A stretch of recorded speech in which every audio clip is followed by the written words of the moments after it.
Hey everyone, I'm Tassinix, and welcome to Plotting and Scheming, the Grand Arena focused podcast centered around the top 100 of Kyber 1 for Star Wars Galaxy of Heroes. This is the preview episode for Season 76, 3 versus 3, and I am joined by the full regular cast, Dagger, TJ, Sasha Aisha, and Fatal.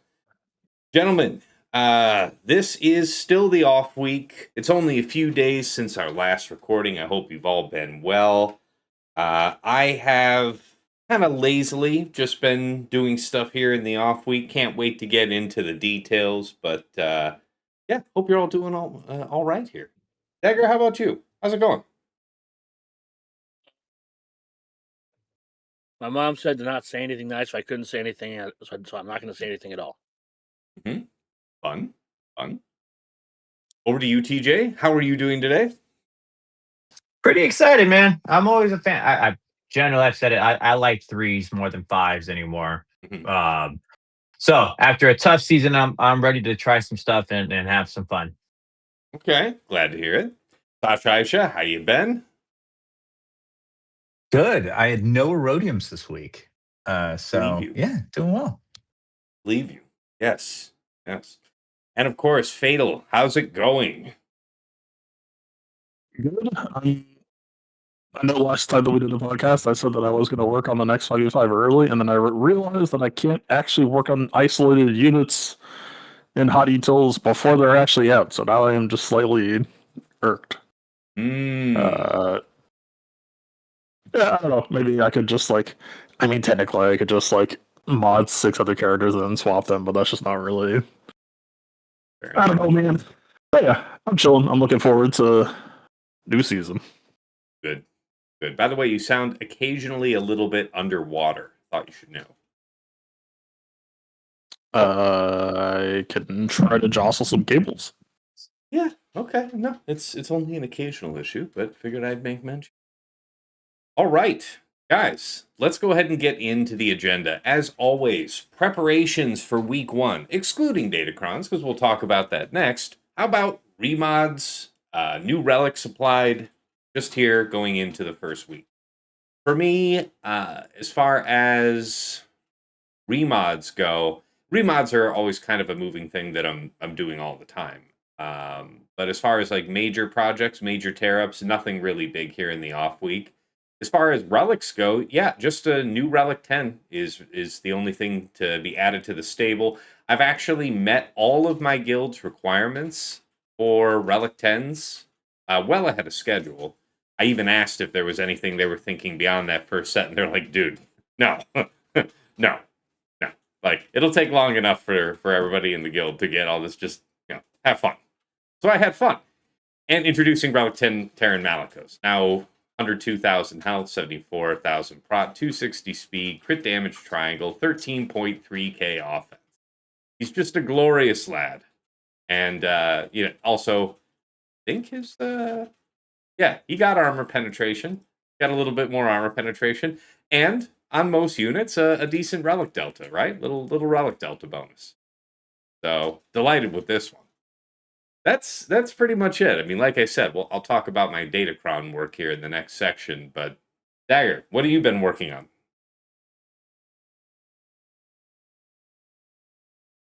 Nothing. Party hard, man. Party hard. I mean, we have a Datacron set I haven't touched a whole lot of, which we'll get to later. Mhm. I haven't R10'd anything since I R10'd Apo, which was our last show. Mhm. And like Fatal said, it's not like we're getting new characters. So Yeah, we don't have any real new knowledge of it. nothing.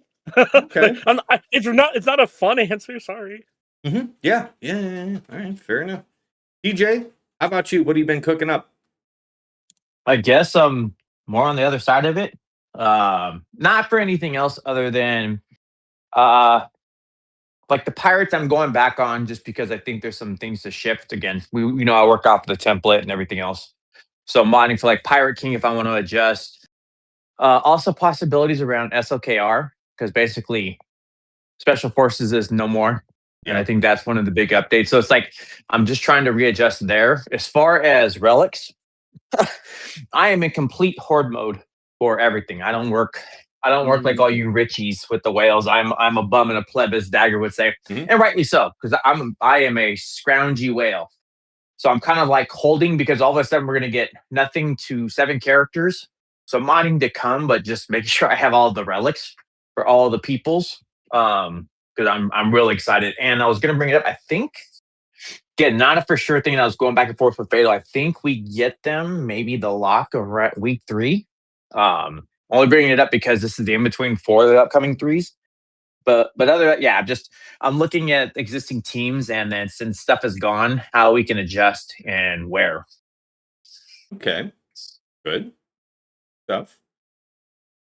Sasha, what about you? What about your adjustments here in the off week? I know you usually take it pretty easy, but surprise me. Yeah, I mean, taking it easy is right, Tass. And actually, in this is a week where that actually fits right into a kind of strategic imperative for me as well, which is I am in, this is a resource management game to a good degree, and I am in resource accumulation mode. We can just, we know these era characters are going to come out. There's, part of that got to catch them all spirit is like I really am interested in being ready to take all of them up, which means a lot of resources gathered. So I spent what time I did put in game in like I'm back to like farming chirotechs to be able to convert them over to droid brains. I'm trying to get to a point where I'm going to be able to take all the new characters up when they finally launch, and have put my eye on some of that, like my accumulation goal, all of my hoarding is that I'd like also to be able to take up some of the characters that gain relevance with the new era ones converting to legacy. Like, for example, in 3v3, Princess Leia and Stormtrooper Han with Stormtrooper Luke. I'm not saying it's great in game, but I want it. It's fun. And I mean, those are like, iconic characters from my childhood. So, I have basically been just trying to gather all that stuff. On a modding perspective, I'll just say like I've been a little frustrated more than usual with the mod cap issue because at least I keep running into it, and I want to be able to start accumulating sets or at least certain particular mods for new characters, and it's just my mod lockers are full. So that's the other thing I'm kind of running into. But that's it on the non-DC front, man.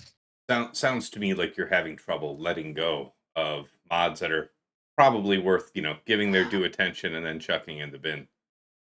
You're probably right. You're probably right. I know the feeling well. I've been there. Well, I will just say in your defense, Sasha, Mm-hmm. as someone who did not have to farm mods for gas and did not have to farm mods for JKL on their release, you are well within your right to keep those speculative mods. Thank you. I didn't even think about it, but man, Sasha, you're right. Going from nothing to 35 to like 35 mods, man, that actually does matter, especially when you want them to be locked in correctly. That is Yeah. nothing to I didn't even think about that, but it is true. That is a true deficit, right? Because it's like now who gets it? Mm-hmm. Yeah.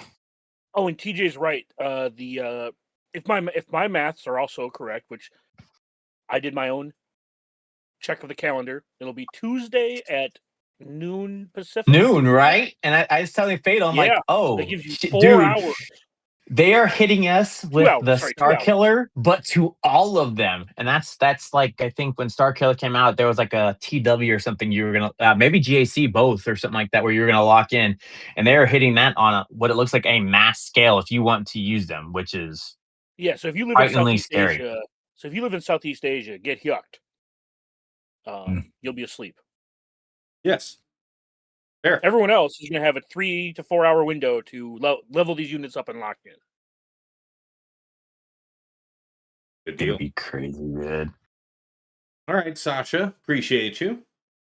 Over to Fatal. How about your preparations here for this week? Remods, relics, all of that. This week for 33, have not done anything yet. I'm still kind of deliberately trying to stay in 5v5 mode, yeah, if it's just the 4-hour window and they are hitting week 2, then I probably will just have to do like a pre-loadout and swap stuff over, I guess. So, yeah, fair enough. I will probably just do that then. To be clear, do you have a vision yet for how you're going to be doing Maul? Because I guess we can all throw our thoughts in the pot on this one. I don't think Maul is particularly fiddly. I think he's just a very straightforward slam defense and bulk and call it a day. So you would prefer full defense sets with like the protection primary since it's getting converted into max health type of thing? I would assume so. I'd have to look at it as base protection and base health and see which gives more Rurita's kit. And I want to say there's added health synergy in the team is not just through Star Killer. Intuitively, like, defense sets do seem better at high relics than health sets, but for characters like this one that have a lot of callouts to maximizing their health, especially since this Maul only has one life to live, you feel that is still, in his case, best done with defense sets over, say, pure health. Defense is a very good stat, and if you would like to live and you're not in a matchup that it's not going to be ignored, yeah, defense is better than health. Fair. Also, I don't think there are any other health modifiers on the team besides Starkiller Unique. His unique says like gains max health for each other dark side ally or some shit. Something like that. Which is why I'm saying I'll have to do the math for which primary is better. Oh, that's fair. I was thinking of leadership, but I didn't even think of that. I haven't really read Maul's kit that well. Yeah. I believe his base health is higher, and he has potentially he will have plus 50% from unique. So I don't know if that still nets out to more than protection, but we'll have to see. Sure.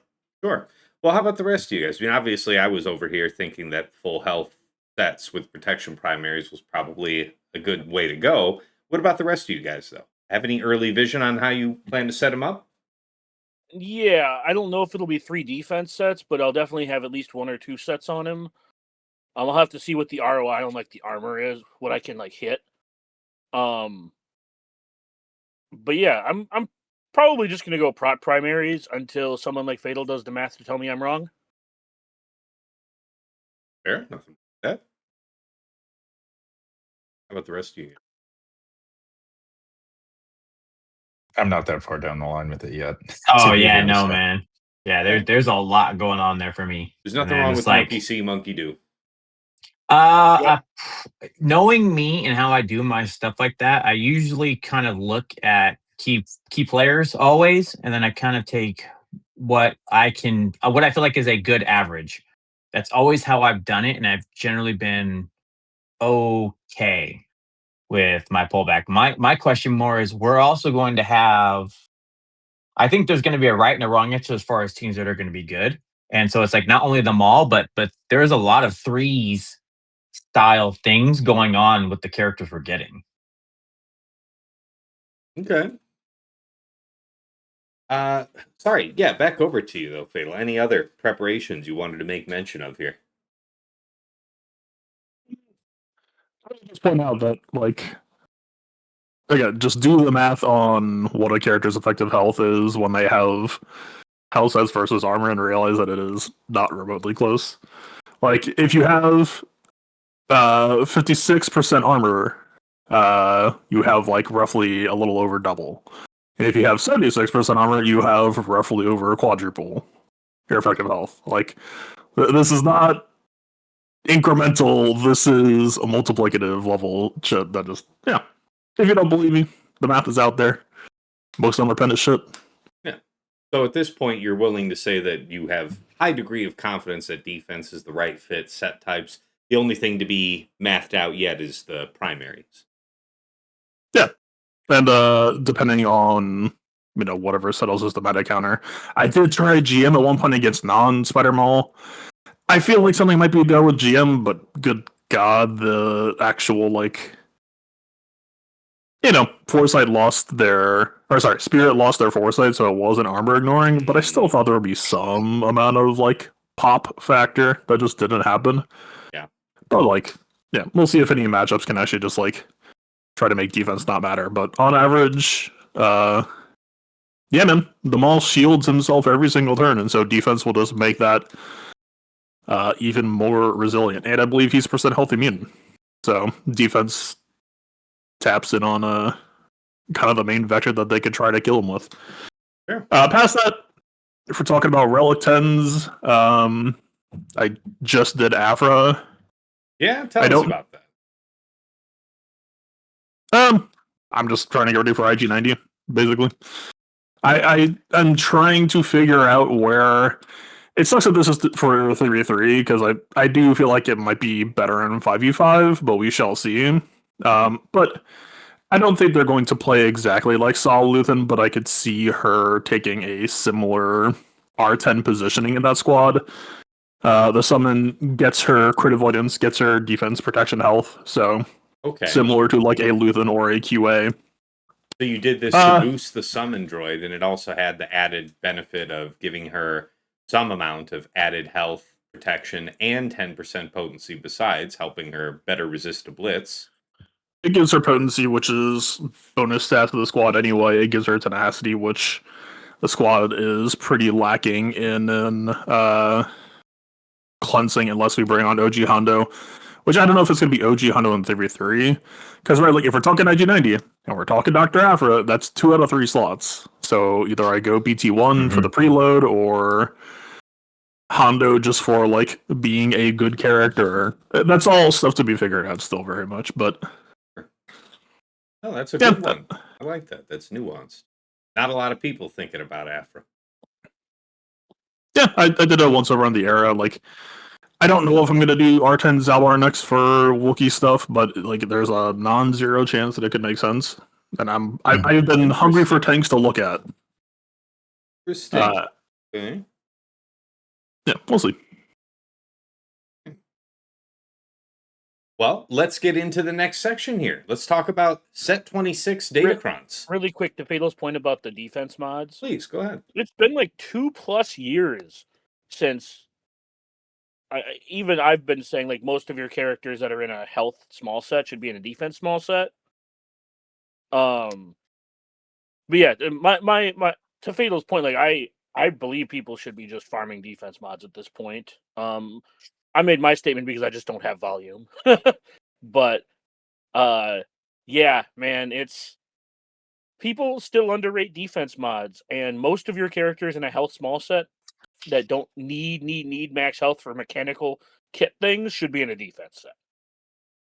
So just to everyone out there listening, it's not just Fatal who is saying things like this. I agree with him. Farm your defense mods, guys. Fair. Very fair. All right, let's dig in to Set 26 Datacrons. Now, you know, I mean, I'm just kind of looking for good stats myself along the way, making sure to pick up some light side, some dark side. There are a couple that are in here that are requirements from my guild, but it's early days yet.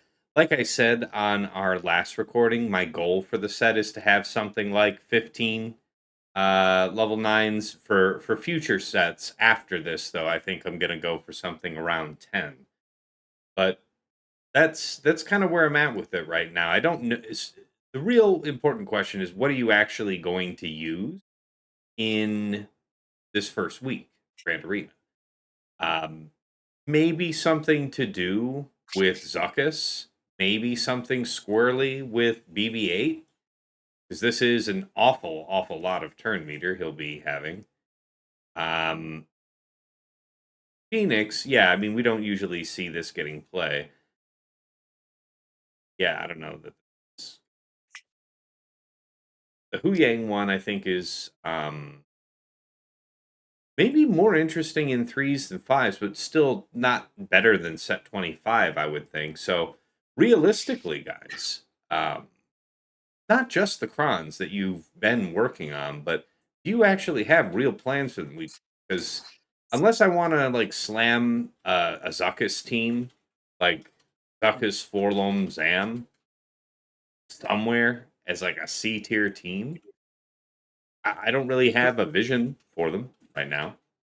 3PO and Chewie and C3PO, and that's it.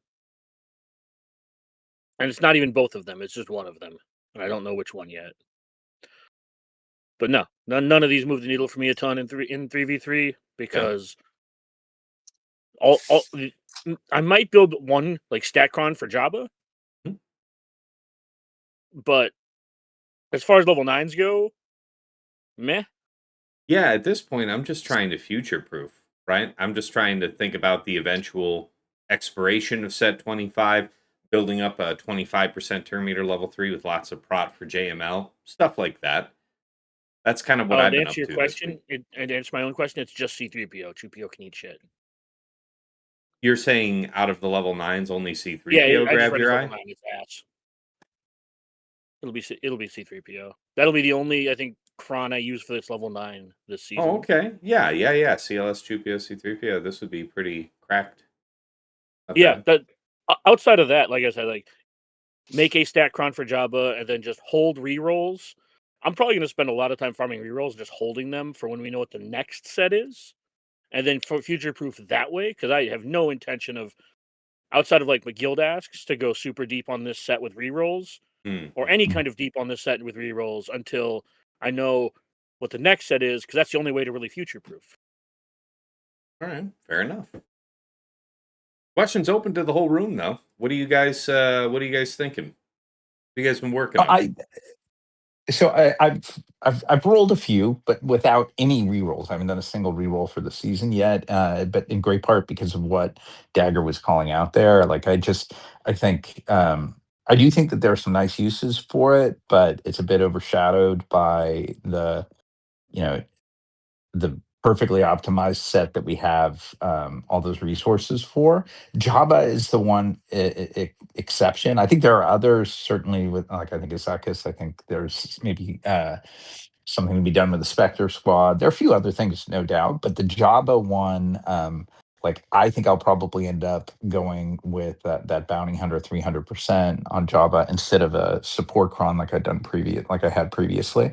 I haven't re-rolled that, but that's the one that like in my mind is a no-brainer for me. And that's what a dark side cooldown reduction 3, or is it buffs up on basic? What are you thinking there? Probably, that's a great question. The problem is in threes, your damage dealer is a light side Bausch, Yes. right? So like the buffs on basic is not doing exactly what you want. In the 5 comp, when you've got like an Embo, a Boba, you've got whatever Yes. else out there that you're adding in, buffs on basic does more for you. So yeah, not totally sure. It's really that level 6 task. And like I called out, like kind of stat focused. Like I'd love it to be heavy on health and survivability, maybe some crit damage or something to blitz down. I don't really mind protection either. Sure. But it's that level 6. Like I said, I faced Baby Yodas in the last week of 5v5, and that ramping was impressive. Like, they get debuffs out quickly, and 300% is a serious cap. How was his level 3 set up on that cron? It's a good question. I'm not sure. Knowing BY, it was optimized. So whatever it was thought out and well planned. Let me take a quick look. I got it on screen, sir. It was stacking Okay. offense. Okay. So Okay. that seems Yeah. a reasonable fit with going through the level 6. Again, not for Yeah. Bausch's sake, but still. Yeah, but he's got Embo and Boba on that, right? And Right. Yeah, that's he does. Yeah, Embo and Boa. Yep. Just so. yeah. Fine idea. Okay. Who's next? Who wants to step into the floor? DJ, Fatal? I've got 3 things to it. One, you only have so many of the optimized. I think everybody's gonna agree those are just you can't beat perfection, right? But you only have so many perfections. And that's why I kind of like the threes because it stresses your resources. I agree with the Java. I think the Java is a great call, and that's not going to be a bad way to go for that setup, offense or defense. But whatever's going to beat is going to beat it. I kind of like some of the droid stuff, and I would like to lean into that where I might be able to. Um, for what I'm going towards, I'm going to still try as long as we can to lean towards having 30. I want the resources for when they dust. and the only way you're going to do it is when you have the resources to back it up.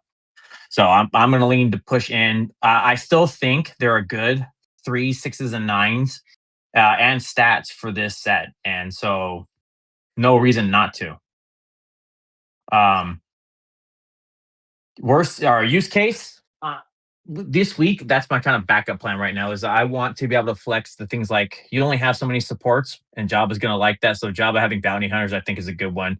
OG bounty hunters still have merit here. I like, and I've always been this way, but the 25% doing a setup with Crex in there, if you're not going to use them elsewhere, I also think has merit.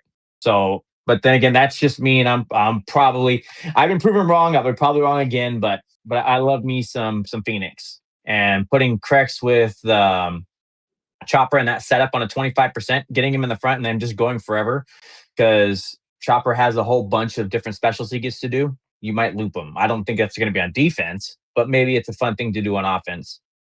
All right.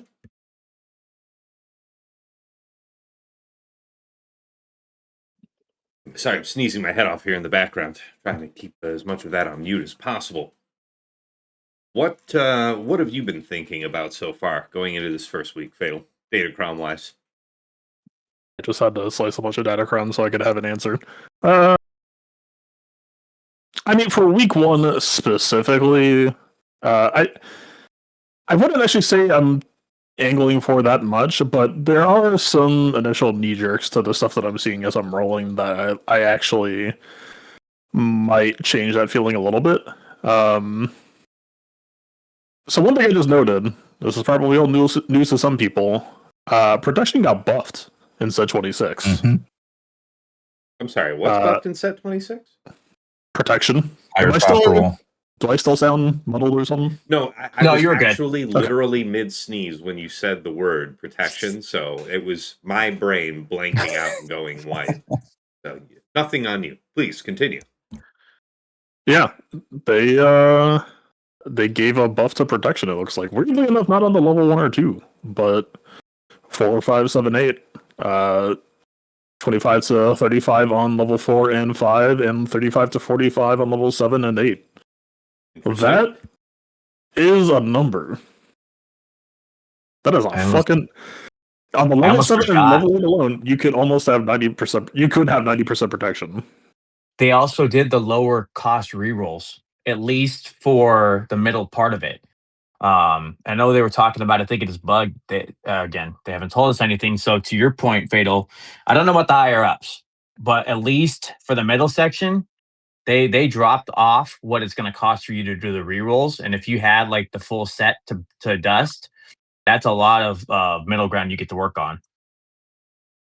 So if That's you a great max... call. Do we? Sorry, go ahead, Fatal. No, I'm doing the math. If you max a protection cron, you could have 180% protection. Yeah. That is definitely a new number. Are we going to insert the joke of JML still not going to do anything? Wait, what? I'm sorry. Yeah. No, I was looking at it too. 50% more health 50% more protection than health. It looks like in this set, like the numbers. Yeah. That's I crazy. think it's partially because of the shielding level 3, which I was also going to shout out is, look man, so 25, it is good, yes, but I think that there is something to be said that the shielding level 3 is basically 150% health boost. And obviously, like, you know, the set can have access to light side bulk with perfect health rolls, so like there's some amount of say 25. I don't know if it would break even with the shielding, but there might be something to be said that, like, you know, there may be certain counters where, like, especially if we're talking about like support cron, where support does not get the shielding benefit that the tanks and attackers do. There could be something to be said for just letting a level 3 shielding health cron or protection cron or whatever the fuck have you rip. I am very fucking shocked that they are buffing protection. I mean, it's cool. It's welcome. I'm down. But so to that end, most of my efforts aren't really aiming at week 1, but more so just to get ready for week 2. Like Asajj Kron 100% makes sense. Stuff for Afra for her getting IG90 makes sense. Jabakron, all that stuff. Yeah, there's plenty of good stuff to pick up in the set, and then Sacrons with good threes as well, even though I don't think I'll be using them as much, but look, man, C likes dark side buffs. I feel like SLK often likes dark side buffs. Bane probably likes dark side buffs. There's stuff. For sure. Also, I noticed just looking at these crons, the 1, 2, 3, 7, 8, 9s did not have the reroll reduction. Yeah, it's Right. just the 4, 5, So 6. it doesn't even like. I'm not saying that like I'm not grateful for having one of them reduced, but it's like I feel like my pinch point didn't get solved. To Do me, you know, was that their intent? yeah, they said that they were doing it. I think the idea Just the middle? is, yeah, Okay. I think the idea is because it was an expensive source of reroll mats, they're cutting that cost in half so that it can go to data catch instead, because our data catch costs will technically be slightly increasing with the data crumbs to farm every month. I get the 789 and I'd love it, but you know what? I will take a make good on something. So if you're gonna give me 4, 5, and 6, I can put that to me is I'd rather have that than 1, 2, and 3. Just personally, because at least there you can pull something that's pretty okay. Obviously I think we would all love 789, but you know that Yeah, what do you? I'm just looking, I'm not gonna take anything that's not a to me. That's a gift horse. yeah, In I'm my just looking at my experience, previous. Yeah, I'm just looking at my previous set, the roll crons, and I have like 65,000 more Mark II reroll than I do the 1 and 3. I mean, but if you're rolling for my money for how we normally interface with Datacrons, I tend to try to natural roll on 7, 8, and 9 because that stuff Yeah. is crystal only, and then almost all of my rerolling happens on 4, 5, 6. Because Okay. you choose the good Yeah. 7 plus 8, and then you have to handle the fuck out of 1, 2, 3, 4, 5, 6. But 1, 2, 3 is cheaper, so 4, 5, 6 in the past was always like the biggest pain point for me. That I do not like. Obviously, would I prefer 7, 8, 9 to like at minimum? Would I like to see a shard shop currency Yeah. option for it? Yeah, fuck it, of course. But yeah, for me, 4, 5, 6 was kind of the flashpoint a lot of the time. And you could still re-roll. I mean, and you could still pull it in Sector 5 or whatever else. So it to me they did it one other set, right? I remember them doing this one other time where it stuck out, and I think it was the last time we had another kit type. I think they got 4, 5, and 6 where it was like almost infinite rerolls or whatever. So the fact that it dusts off the old set and gives it, and if that's like a permanent thing moving forward, that only strengthens my reasoning to want to have all 30, because you can pull usually something really strong off of that. And normally it's either obviously there's a time when the 9s become big, but I feel like we live in a world where the 6s start to become a real big precedent depending on what you're doing and depending on what's going on in the meta. Sure. Anything we wanted to say more about, set 26 crons that you were pursuing for the week? If I not, think I'll have stronger feelings about around week 2 when it's de-isolation time. fair, very fair. Well, natural next topic related to this then is what team compositions are you looking forward to trying out here in week 1? Anything new? I mean, obviously, we can just take the easy one out here first. As far as Stranger, everybody will want to know what you're doing with Stranger. We know the third needs to be a Desufu to fulfill the conditions of Stranger's Unique. So, who you guys thinking? Crew, Maul, Malikos, Ninth Sister? If you hate yourself, what are we doing? Probably Maul or Crew, depending on what's beating it. Because if you do Crew, then an Attacker Crown means Sith Eternal eats for free, right? Maybe. That's what I would think. Although Sith Eternal has like a million choices in 3v3, so He does. There's more pressure, I'm sure. Go for it. Hard to argue as hard hitting as that Stranger team can be. Yeah, being able to just ignore Crew and then linking up Stranger Star Killer is something that concerns me. You're talking about C Bane though. Sure, that's fine. Yeah, Seabane, fine. But the point is the attacker cron lets you, gimp the two dangerous ones. Oh, like I think if you're, I don't know. Again, we'll see what's beating it. We'll see what else is on the board. Sure. I just don't. I don't know if I can like.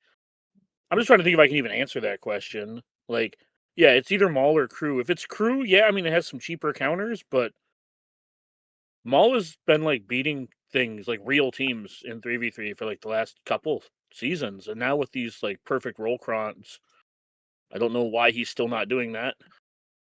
Okay. I think it'll all just come down to like what resources can you allocate to that team? Because there's a reasonable chance that like C still beats the Maul version. I would be surprised, honestly. Really would. What do the rest of you guys have to say? Surprised that C Bane. Now I'm not saying just C, but surprised that C Bane would not beat those three.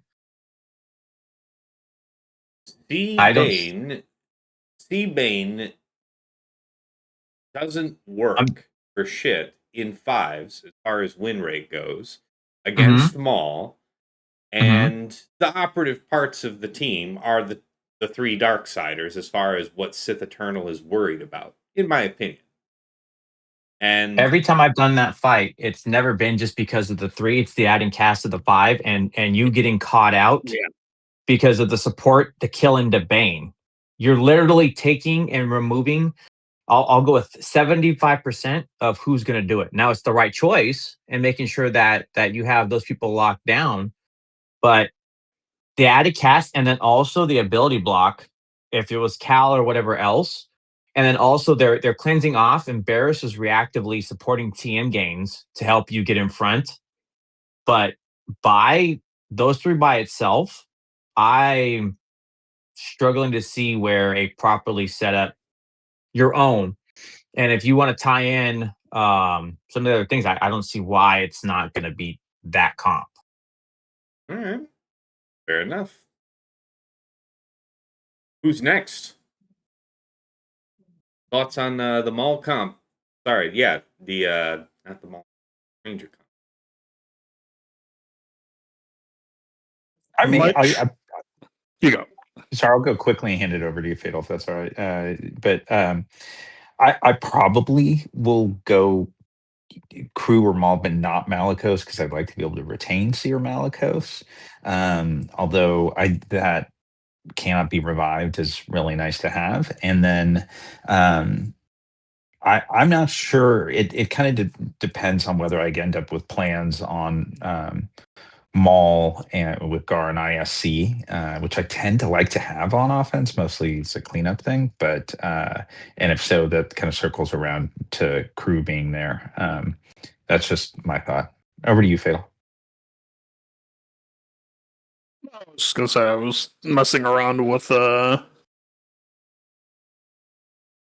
Maul plus Malicos pre end of season, and it did pretty okay. But yeah, I think it's a interesting, weird, fuzzy thing. Oh, you mean I mean, and keep your Stranger, or sorry, your Star Killer as as Mm-hmm. another option elsewhere.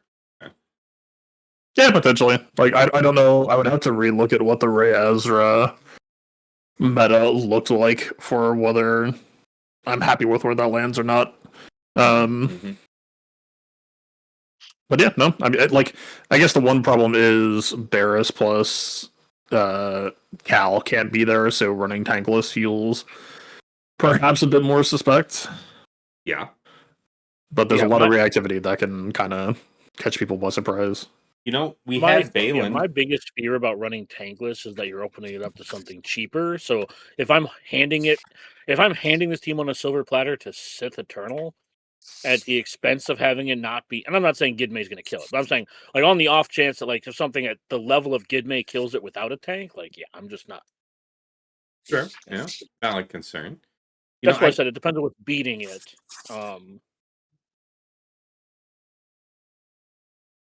What about Balin? Because I think I fought a team that had Balin on it here at the end of 5 versus 5, and yeah, you know what you're doing. You're removing that team as an option for you, but In exchange, you also get to do stuff like set Marok in with your Inquisitors, which you may have also set on defense. Again, that's more 5 versus 5 strategy. But the point is that Balin doesn't get the pre-taunt, but his third ability would give him taunt. So it's, I don't know, something. I also pointed out that Zuckuss could technically be an option. Again, though, not really having pre-taunt, so certainly weaker than Crew. Weaker, probably Balin. What is giving up Balin in a world where there's perfection crons Mhm. do for that team that either a Malicos or Maul? What would improve that to give it up? Like if you give up Malicos, I understand, right? I think the Malicos Maul, that sounds like a lot of fun. I think changing the fight dynamic up sounds cool. But what does Balin give that would constitute that? Because basically what you do for, in my opinion, there now one, it's like still C Bane, but that may not need Bane there. It may just be C, lock out, and then you're off to the Yeah. races. Because there's really no you've taken a lot of the other heavy hitter, because obviously you're just gonna put it on Stranger and put it on Star Killer if it's there. So what does it improve or change the fight dynamic? That something along the lines of like Fatal's idea of doing a Maul Malicos, that to me has a lot of dangerous pieces and then a lot of maneuverability that you have to try to get around. I will say that like one of the really quick. One of the things that I look at when I'm trying to like figure out where my pieces go is I'm figuring out if they're punching up or punching down. And for me personally, the last couple 3v3s, BKM and Balin have been punching down. Seer has been punching up. Maul has been punching up. So I'm trying to figure out in my head like how I best use my resources, and I could see going without Maul, but I think I like the Balin idea better than some of the other ones that are offered, simply because I'm using him to overkill something generally on offense, and I think I would have something comparable to like take its place to beat, say New Bad Batch or Saw or things like that. The things that I'm beating him, using him to beat, just aren't like the cream of the crop. Like I can just rotate BKM into that spot, and then I really only have to backfill like one offensive team that can be filled by like Bad Batch or something. That's just my thought process when trying to figure out which power pieces to set here or there. Malicos is still killing Rey Ezra, and it's like, why would I give that up? Okay. So the good ideas that it sounds like we're coming up with here, at least for the first week, is if you're setting Stranger and Star Killer together, probably Crew or Maul are leading options. But if you're willing or wanting to have your Star Killer separate, like Fatal's suggesting, then you can go with something like Stranger, Maul, Malicos. Any other worthwhile additions we wanted to throw in? Okay, But please go ahead.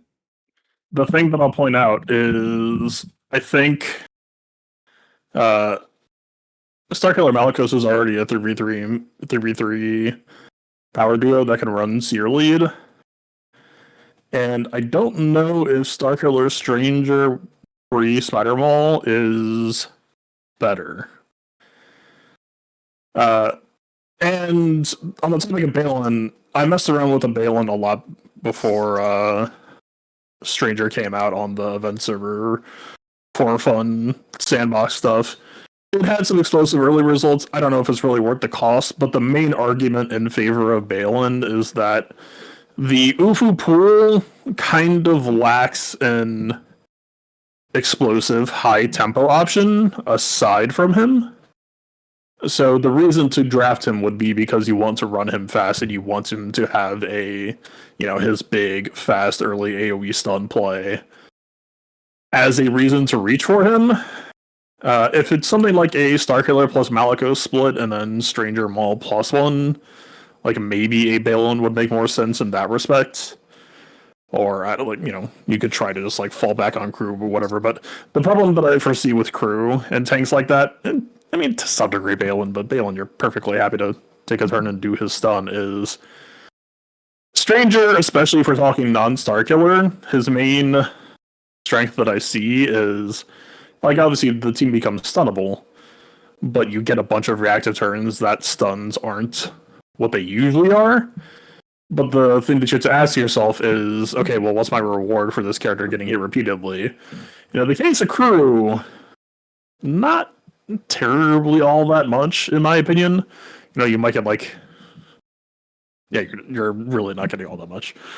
So that would be my concern, I guess, in that respect. Starkiller, Seer, Maliko's all Ufu team does some pretty damn good stuff because you have to remember that you have all of Malikos online there, all of Seer Lead online there, plus all of Starkiller online there. It was a near GL class team historically. So that's kind of where the scales are at the moment in my eyes. Yeah, I also think that it would be, not saying you can't do it, but I think it would be very difficult to justify setting the Stranger without either Malikos or Starkiller. And at that point, I'd probably hold it if you're not willing to do that. It probably beats something. Probably. I can say for sure that Stranger plus Maul feels like a pretty functional pairing on offense, even just in squad arena. So, yeah. All right, appreciate you guys. Thank you. Next, first, before we move into the completely next section, other teams. So, we kicked this off just talking about Stranger. That's going to be the premier team we'll be looking at for the first week. But what else? Anything else invigorating you to theory craft or throw down? I've got a couple. Well, number one, for week 3, we're going to have the Stormtrooper Luke lead and the Barris lead, which I think are both going to be interesting offensive comps for the end game. And people will set them on defense, and they will get just rickrolled by really bad teams because they're not going to be very good on defense. But man, I really, like Sasha said, just for the nostalgia alone, I'm not even an OT stan, but having Stormtrooper Luke lead with Stormtrooper Han and Princess Leia is just going to be fun from a hot knife through butter aspect and a I remember this kind of aspect. I'm also looking forward to possibly using Dadbod Boba in 3v3 with Asajj Ventress. I think that there are some applications there that are interesting. I know Fiddle already touched on IG-90, and sorry, Sasha, I don't have any plans for Yoda and Chewie, but you let me know if there are anything he does that's amazing. I guess my big question to you, Dagger, though, is so what are you going to start doing with your Omi Admiral Akbar? Throw it in the trash with my Omi Qui-Gon Jinn.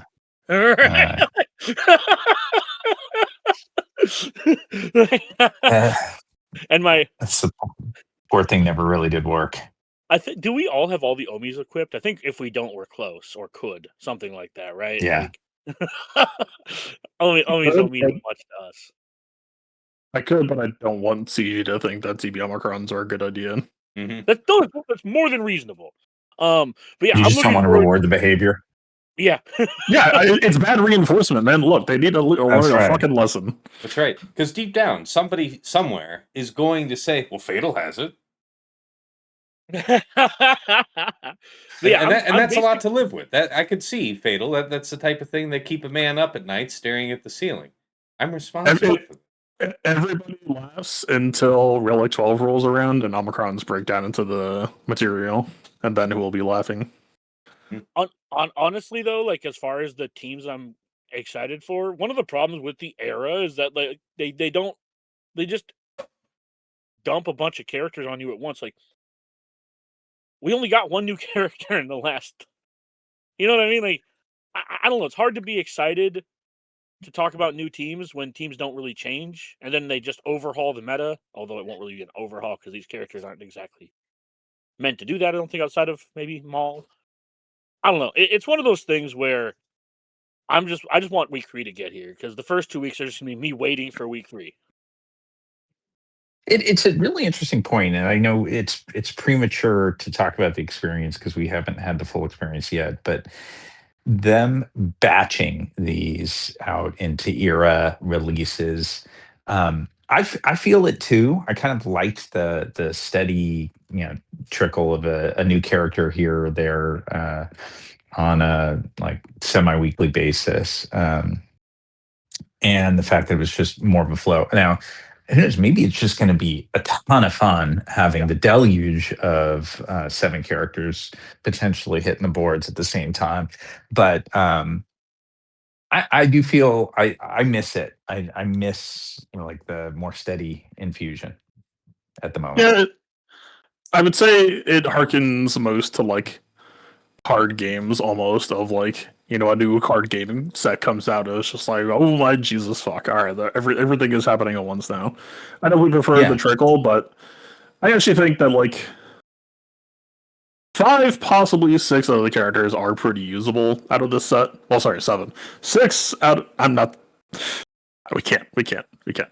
6 of the characters from this new set look pretty usable, and I know number 7 has some copers, so maybe even all 7 could have an impact. So yeah, I'm very much looking forward to week 2. If anything, I'm just impatiently waiting for it. Yeah, and like you hit the nail on the head. I think that this builds a level of excitement that this game doesn't really or hasn't historically had. And for the 3 people listening who will get this, you mentioned CCGs. We just went back to Lorwyn in Magic the Gathering, which is the fairy set, and they gave us like 9 fairies. Fuck you. Anyways, I do think that the excitement is something I haven't felt for new characters in a while, and it's because we're getting a dump.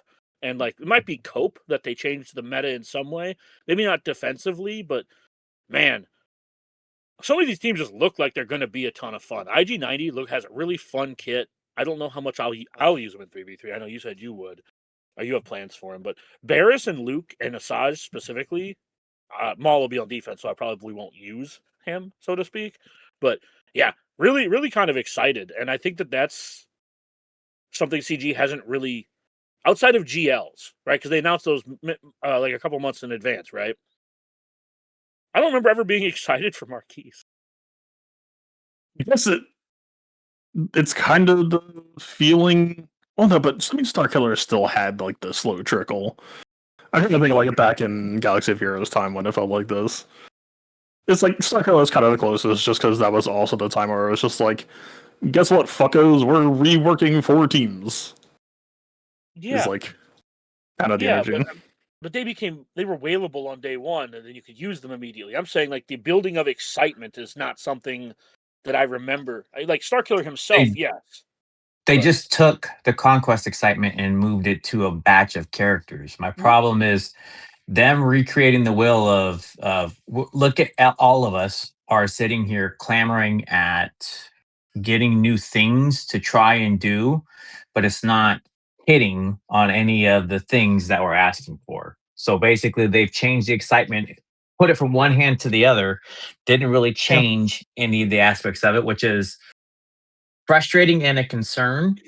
To say the least, I'm not going to be Debbie Downer because I am super excited. I am an OT stand to what Dagger said. I'm all of these things. The kits look amazing. They built and I think I've said it consistently. I think everybody agrees. CG does kits really well. When they put their things in, they do some of the best stuff, and that's really it's a resource management game, but it's also a character collector game. So getting the pieces of what we're getting, all of that comes into play, but having nothing to do but literally twirl, go do Coliseum, twirl, go do Coliseum, new character, twirl is a mind-numbing setup. Fine if they're trying it, but hopefully, again, it's just a learn, and we're going to adjust. Yeah, and I'm not. I'll say one thing I'd love here, by the way, really quick, is, and this is something CG has done quite a few times, just historically has done it pretty consistently in a way that I really appreciate, and I get a ton more out of the game. And that is each of these new additions, like all 7 of them, they are not just 7 pieces or 7 like, hey, that's new. They are breathing life into other pieces that we'd had before that, like, there's Stormtrooper Han and Leia, whether it is like, hey, how does your Tarful look? Taking R10 on Afra, hey, your second sister, yeah, she's more than just a pilot or whatever, these, or she may not even be a pilot, I don't recall. But that point, or your dad bod Boba and GAC, there is relevance, like scopes of relevance that go way beyond just the characters themselves and breathing life into new stuff, or new life into old stuff that I appreciate. So like there's a vibrance that comes to our whole roster. Um, that I'm excited with, and that's actually part when I think about the steady flow that I'm missing. It wasn't because it was just one character. It was because of the ripple effect with a well designed character that um, touched on a number of elements of your roster. And this, I will say, this group I think does that really well. This group of era characters. Fair. So the last thing I'll say about it really quick before everybody else goes is I'm not great with the English language, and romantic's not the right word for it.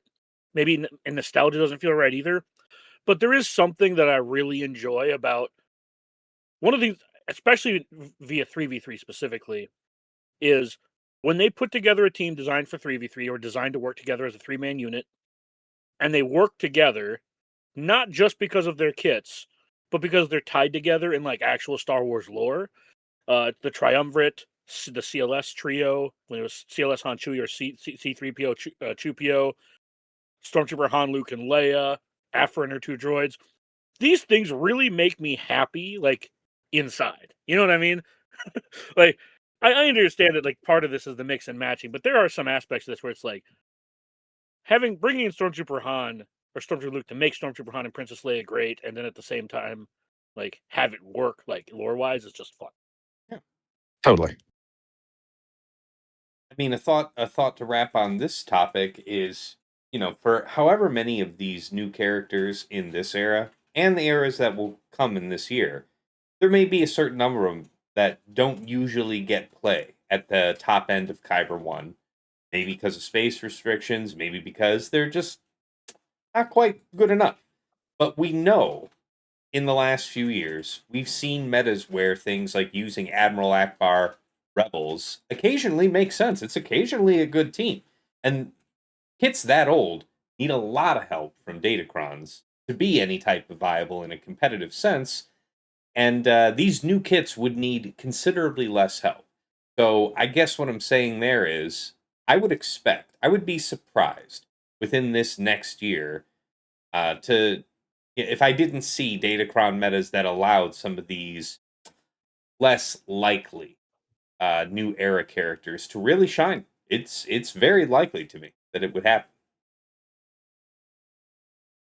All right, guys, let's move on to patron questions. Now, shout out to the patrons. You guys are a raucous bunch, which is fair because that fits the general tone and tenor of the Tass House chat, so that's fine. But that being said, there's a number of questions in here I'm not going to read. So, sorry, but I'm not going to read some of these. So, that being said, the first serious question was from Banjo was what do we think the strangest team is in 3 versus 3? We did talk about that at some length just a few minutes ago, so we've got you already covered on that one. We'll take the freebie there. This next question is going back into ancient history that I'm not even a scholar on, so top 10 OG players of all time that are retired. Only retired names be selected here. And I think that's like a whole video in itself we could spend time talking about. So I don't really have anything to add on that. But in the spirit of good faith, any quick names the room wants to throw out? Kabuki and Draz both spent an inordinate amount of time in the top bracket and Fair. are no longer playing the game. Kabuki Warrior and Draz, good ones. Good ones. I mean, I think you break it down to the top players where we're at, and then also just some of the CC, the content creators. Both branch out for different reasons that would be truly missed just because they got it out and then did different things. Yeah, I mean, when I read the question, I thought it was talking about content creators because when you're thinking about top 10 OG players, how would you know them if they weren't content creators? Anyway. Yeah. Well, as someone who has been in the top guilds long enough, my initial thought to that was people like JMA, Aggie. Although I think Aggie might be playing again.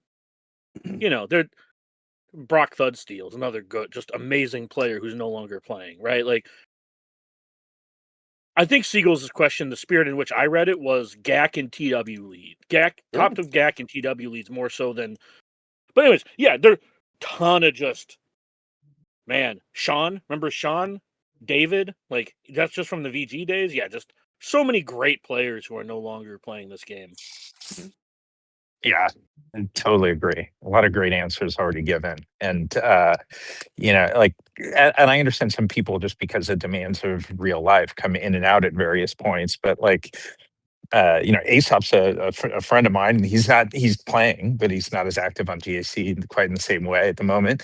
And, I miss having him up and running into him regularly. Kabuki was a tremendous answer. And as I look back kind of historically, comes very top of mind to me. But yeah, lot of great ones. What we really should have asked is, who are some players still playing that we want to retire, and why is the answer Pimpo? Fatal, any OG players you want to throw out? Still maintain that I don't think this game has seen any good players yet. Damn, you're all shit. Hey, I remember Sins clapping you. I am included in the Mhm. list. You've had some rivals over the years, though, Fatal. So whether or not the game has seen any good players, Yeah. Sins of the Father and you had a bunch of matches back in the day. I remember hearing, Anyway, No, the way that went is he told me one day, "Oh, by the way, I've been secretly fighting against you on a bunch of other accounts," and I was like, that's crazy. I had no idea because I literally had no idea because I was like, it was just like for me, it was Tuesday Wait, who was situation. this? Who was this, Fatal? Jimmy. Jimmy. I don't know. Yeah, I don't even know who that is. Sins of the Father. Sins of the Father is. The whole question that I would shout out who no longer plays that I.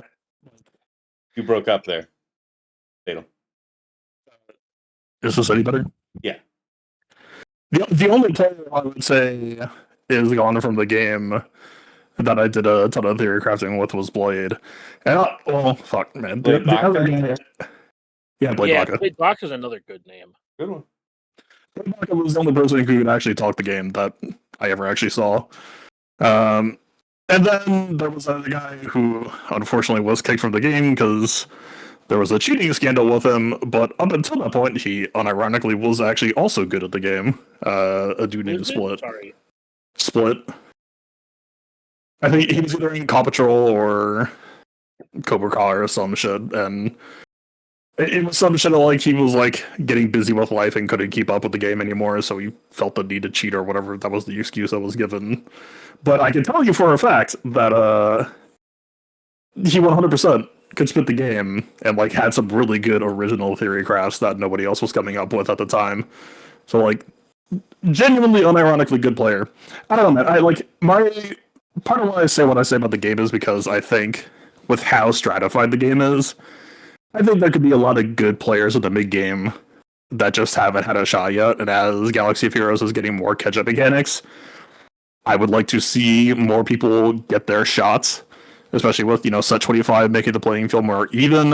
I think we've seen some players get more success than they usually dealt with. I don't really consider top ranks to equal good, and I don't really consider low ranks to equal bad. I just all I really care about is can you talk shop and talk shit. Fair. All right. Let's move to the next question from Aussie Mike. For a non-spender in terms of datacrons, how many datacrons should I realistically be aiming to have active each set to stay competitive? I usually only reroll for the level 3, 6, 9 abilities, not stats, except, of course, for this last set with set 25. I can normally get 15 to 20 level 9s, and the rest at level 6 to 8 with the old system. So, my personal thought, like I said towards the start of this video, was for this first new set, set 26, I'm going to aim for about 15, but for all the new sets thereafter, I'm thinking somewhere around 10, because I need to have an active amount of 30, right? I need 30 datacrons for coverage. Maybe if I have a couple extra after that over all 3 active sets, fine, just for a couple of options, but that's kind of what jumps out to me. What say you guys? Well, just from a free-to-play perspective, because he said free-to-play, Yeah, I I'm thought going. this is all free to play, assuming Yeah. 100 crystal refreshes, right? Is that not Well, still I unreasonable? was actually going to touch on that. I know a lot of free to play players who don't do the 100s, and if you're only doing the 50s, I would say you're going to shoot for about 8. If you are doing 100s, I would say shoot for 12. This will this will give you between 24 and 36, because I don't think you actually need 30 level 9s for the average player. If you're not trying to be like hyper competitive, because if you're trying to be hyper competitive, you're generally dumping crystals and like rerolls and like, you know what I mean. You're generally going a little bit hard. But I would say somewhere between 8 and 12 level 9s per set, and then end up with like 18 to 24 total crons per set, somewhere in there, just so you can have a good mix of stats and level 9s. Unless you're planning to do a bunch of rerolls, which from a free to play perspective, rerolls aren't really a thing, which is why I just pick as good a stats as you can when you're rolling up your crons. Take a bunch of them to 3, take the good ones to 5, and so on. So you hopefully have your best stats that your crons that you're working on for different teams. Uh, there are a lot of 369s that get overrated. I think people just tend to look for characters that are on currently relevant usable squads and look for word count and don't really go on past that. So if you are a free-to-play player who is looking to try to underdog and reach up as much as possible, I really try to turn a shrewd eye towards, okay, is this actually worth the chase? Because A, either that could be resources saved, or B, that could be resources that go towards hunting for good stack crons that could 100% flip a other matchup instead.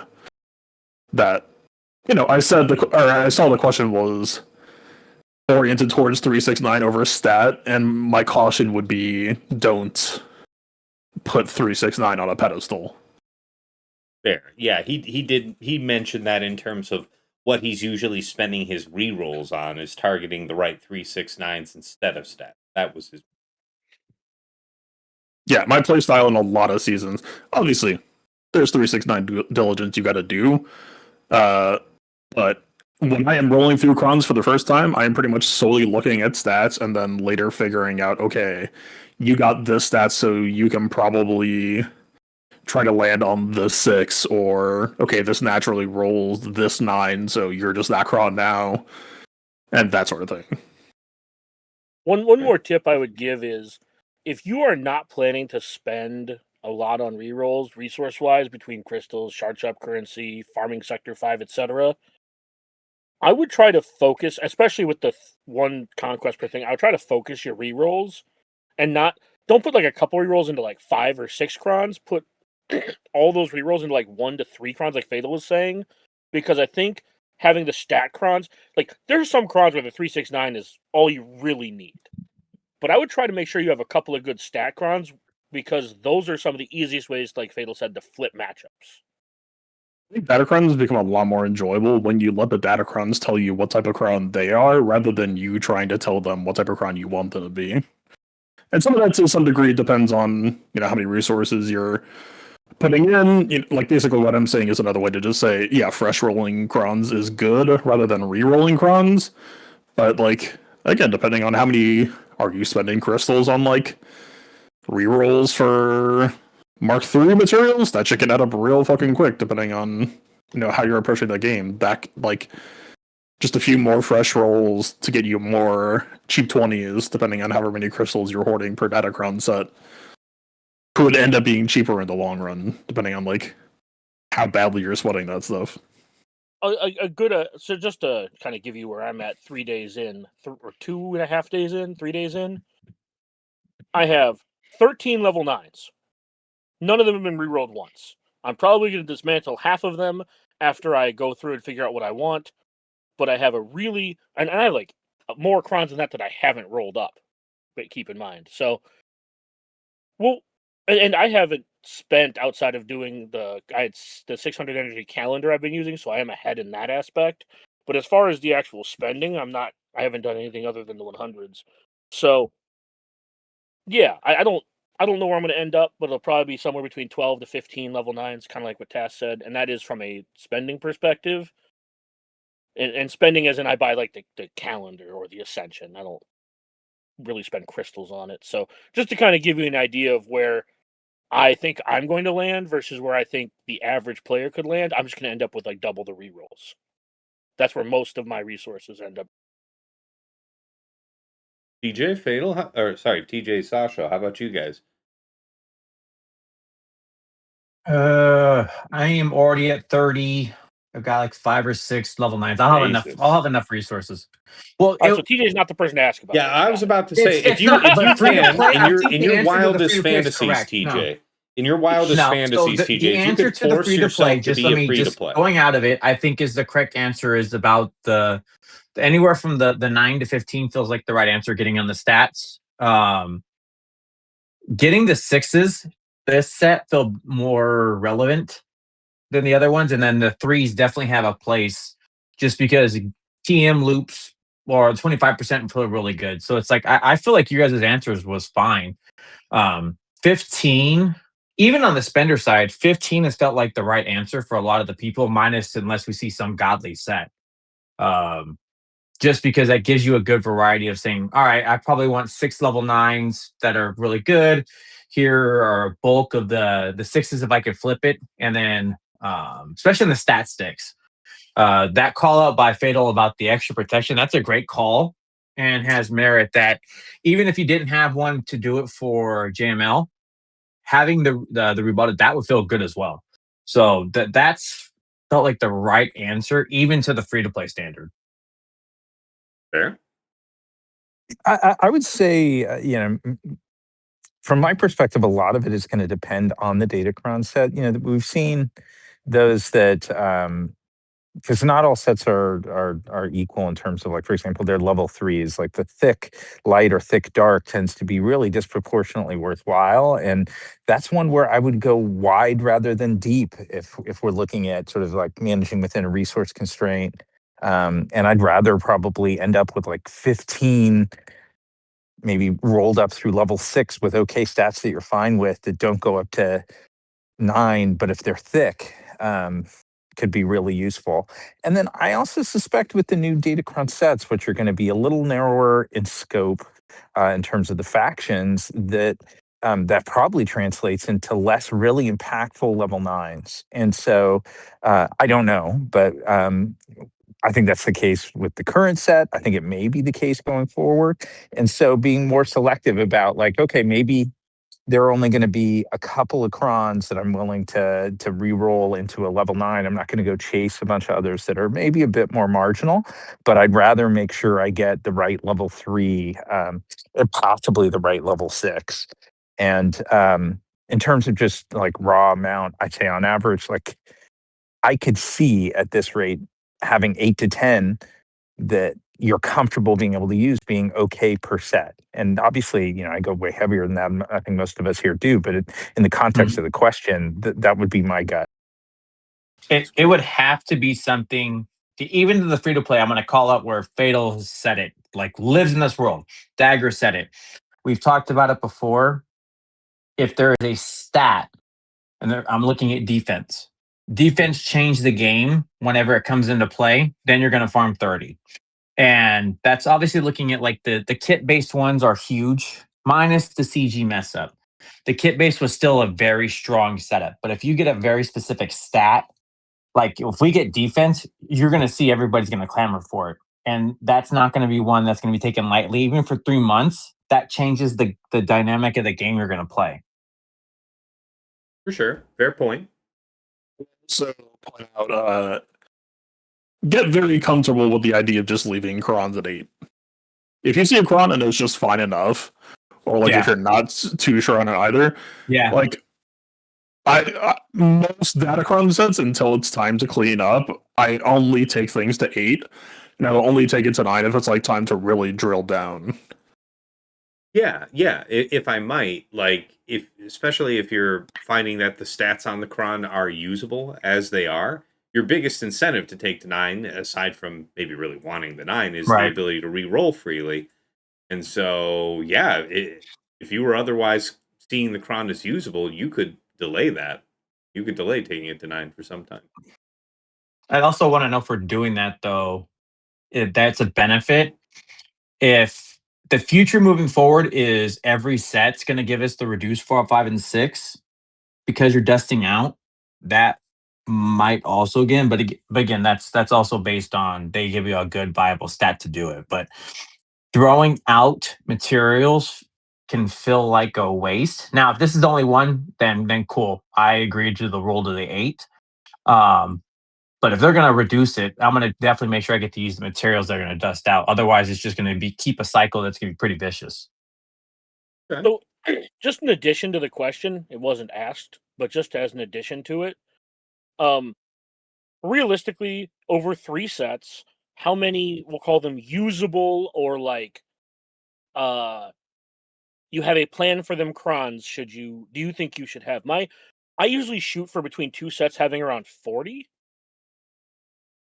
So, would it be out of, like, 45 maybe over 3 sets? That'd be, like, 15-ish. Like, where do you guys kinda land on how many crons you want to be able to choose Not from? more than How much 45, flexibility because you I'm want? thinking that I'm probably going to be closer towards 10, 10, 11, 12, like that. Well, I just mean level 6s too. I don't just mean, like, level Oh, I'm 9s. I thinking mean, about complete full powered crons. I mean, probably another 3, 4 after that, something like that. 3, 4, 5, so around 50, 55 somewhere maybe over 3 something sets? like that. I mean, in terms Okay. of the sheer mass of them, how many of those that are not level 9 actually see service? Few, if any, for me, anyway. That's fair. I sometimes have, like, if there's a level 6 I hit, like, my Bad Batch cron back when we had, like, the Bad Batch crons, my Bad Batch cron stayed at level 6. Because it hit good decent stats, and I didn't really need the level 9 because I wasn't using Batcher. Yeah, fair. I can see that. All right, guys. Next question here from iZeta. If you could pick one level 9 cron to add as an Omicron ability onto a character, what would it be and for which mode? Oh, that's interesting. He isn't even limiting us to the scope of Grand Arena. All right, who wants to go first? Are we going all the way back to the very beginning, or are we cutting it off at a certain point?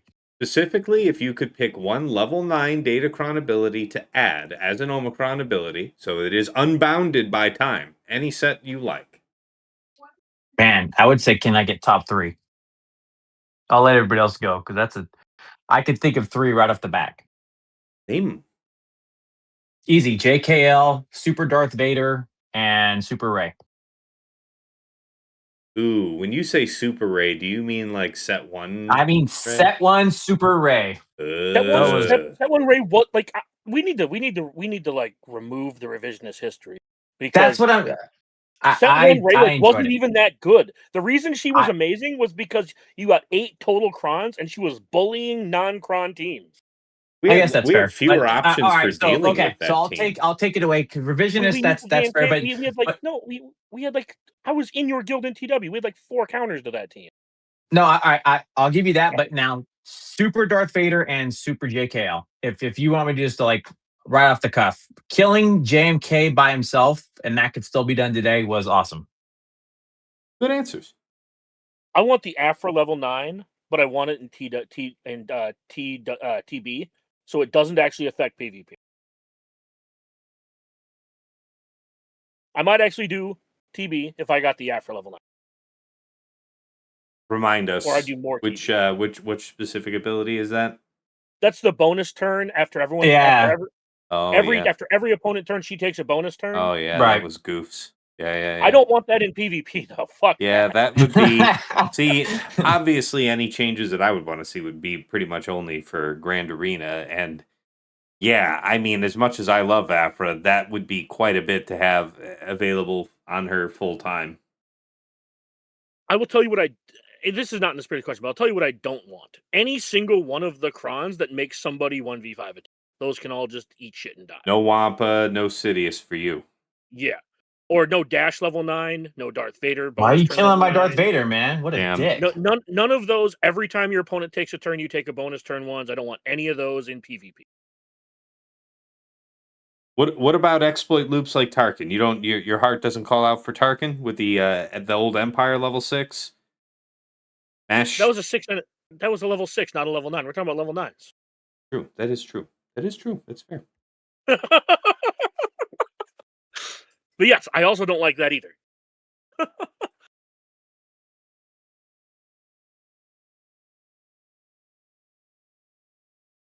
I didn't mean to poo-poo on people's answers. My apologies. But yeah, but I really don't like bonus turns.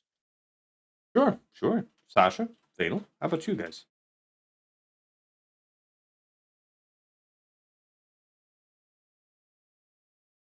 After a bonus turn could exist without breaking the game. Okay, we got another Afro level 9 fan. All right. Dig it. It already came back once, and it wasn't even that crazy the second time. That is actually true. I just fear I that would if also she gets agree. Yeah. I just fear that if now with IG90, I just fear that if she gets another character, that could be problematic. It'll stop them from adding characters to the team, which is the thing I don't want. Sorry. Okay. Oh, that's good. I'm thinking more about characters I would like to bring more into regular relevance than I am about like the OP level 9. Like I just wish the OG Darth Vader had a little bit more going on, but the most recent level 9, if you take attacker away, was not a game changer. So yeah, I don't have a great answer on that. Fair. I think the Afro one's kind of cool. I wish she had it, but she's getting an addition to the squad. I liked the Boba Fennec thing, but just because it brought relevance and GAC to two characters that were kind of left out of the game, that game mode. But I wouldn't wish the 2v5 on everybody, and it's purely offensively oriented. So yeah, not a great answer on that. That's fair. I mean, Well, you could say something like the Dad Bod one, but for Conquest or TB, just so you can use it for fun. Sure. Nothing for Conquest or TB. That's fair. That's fair. No, that's fair. That's fair. Damn them. I mean, I'll just go neck myself in the corner here. Don't mind me. Yeah. Neck yourself before you wreck yourself. That's right. Yeah. So the one that I would choose is probably Stap level 9. I miss GG Which Stap almost gets no play ever, and I'm The sad. time where you could beat Leia. Yeah. The which setup level that could 9 beat was Leia. that? The first, Because I'm I'm glad pretty you sure- asked. The first one that came out. I can't I'm pretty remember sure what that the was hard abilities carried by were. the level 6. Yeah, I might be misremembering, but I want to say he was definitely Was the better the tie-in. first time we had a level 9 for Stap. Yeah, that tie-in of the level 6 with the level 9 is what kind of Maybe so, set it but off. I'm to sure make that's it. the case. Yeah. I do like the idea of GG not being, an afterthought for most metas. Yeah, that's a fun one for me as far as like, Datacron punching them up into significance and then they're right back in the bin thereafter. Yeah, Mhm. that's tying in with what you were saying, Sasha. I'd like to see, old disused teams step into prominence, if only for a limited time. Night Sister Initiate was a fun one. Ugh. I think it was That was a Initiate, good one. right? So let's Yeah. wait. Let's hear the distinguishing for you though. So you don't like the Sidious, you don't like the Wampa, but what about the Initiate works for you? I don't want it. We were just talking about old characters being relevant. Okay. I'm not saying I want it. I'm okay. saying that we were talking about old characters who don't feel relevant, and I was saying Night Sister Initiate, while it lasted, was a fun one that people just didn't use very often, but had a level 9. Fair. I don't actually want it. I don't want it. Yeah. Okay. Let's see. The very next and last question is from Darth Link, and this is a bit of puffery for all of us here. When did you guys decide that you wanted to be the best or one of the best players in the world?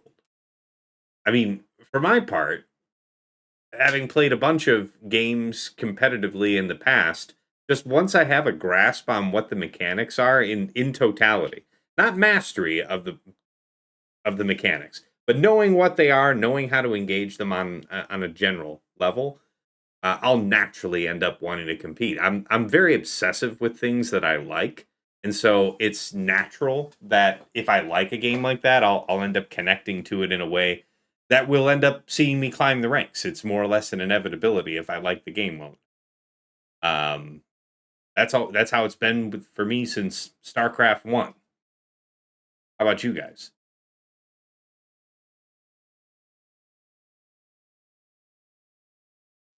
I'm very similar to you, Tass. Like I just, if anything, it just became it kind of came out of the fit of the game with my lifestyle, my passions, my interests, and so I had the opportunity to just sort of keep focusing on it and stuff that I really enjoy. And this checked a number of those boxes. It kind of clicked with me. I tend to get a little obsessive compulsive about it. I just kind of keep going, keep going. And so it was, trying to get competitive in this game was not like a deliberate choice. It was just a result of like, okay, hey, I'm just in that flow. And it's just worked for me personally to keep going in that flow and just get more competitive and more immersed. There's been, periods of time where it hasn't worked as well. And then I'll take a step back. But it's less about deliberate choice, explicit goal, and more about like, hey, it just really had fit the flow. And I realize, I mean, a lot of my success in this game comes in because I just lean into it far more than the average person. And I enjoy it. It just checks a number of boxes for me. Very good. Who's next? Step on up now. Don't be shy.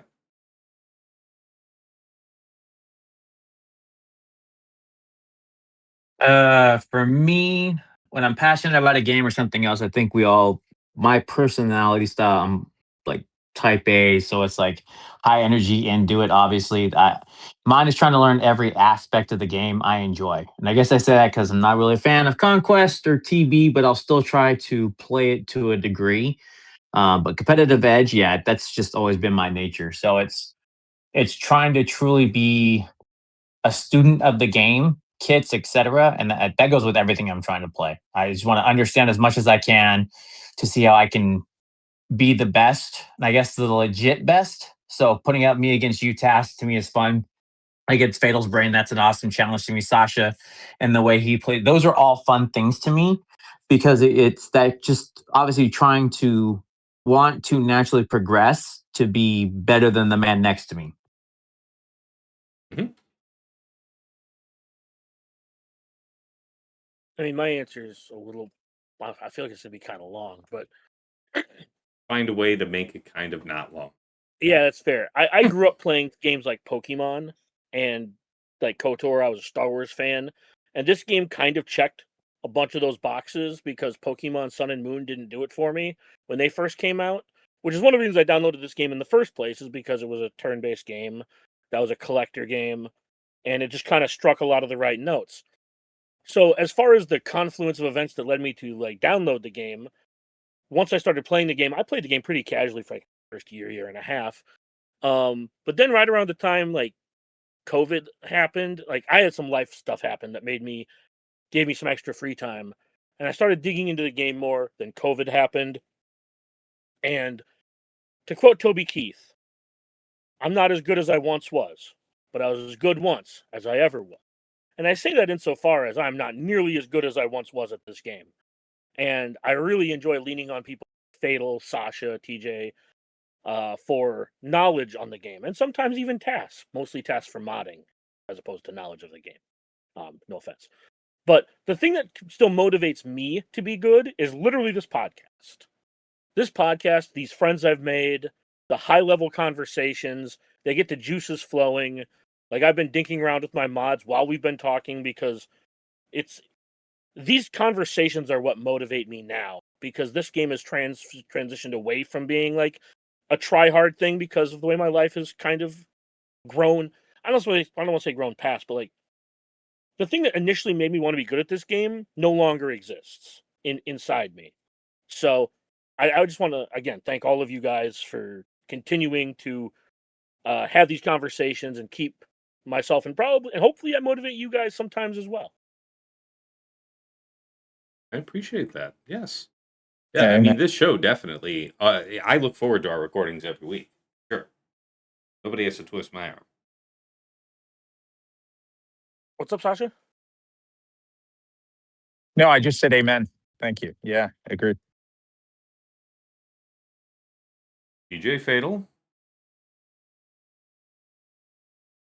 I think it's only Fatal now. Oh, it's only Fatal now? Oh, all right. There we go.